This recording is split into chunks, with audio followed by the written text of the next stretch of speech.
Hallo, in diesem Video nur ein neues Feature von Google Reader. Wir sind auf unserer Standard-Suchmaschine, klicken auf Mehr und wählen hier Reader an.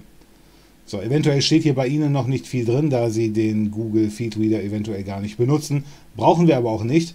Wir löschen nur die URL in unserer URL-Zeile, jedenfalls alles, das hinter /reader/ steht, und geben da einfach mal Play ein.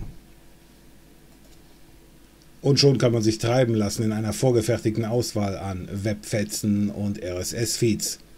Und vorausgesetzt, man kann Englisch, dann kann man damit schon eine Menge Zeit verschwenden. Wir haben ja schon einige Sachen gefunden, die richtig gut sind, abgesehen jetzt von diesem Spruch. Wir haben hier unten eine Art Leiste, auf der wir uns nach vorne oder nach hinten bewegen können, je nachdem, wo wir hier draufklicken. Ansonsten Social Network-like, hier unsere Buttons zum Empfehlen, zum Mag ich, Markieren oder eben Markierung hinzufügen.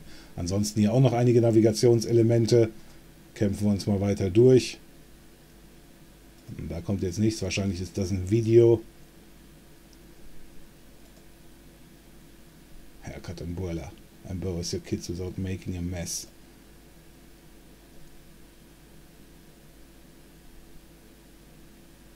Ja, das Video habe ich schon mal gesehen, der frisst die Cheerleaderin. Gut, ist jetzt eventuell bei der Auflösung ein bisschen klein geraten. Also sicher eine ganz nette Sache. Einfach mal antesten und treiben lassen und das, worum es hier eigentlich geht, immer schön sharen. Okay.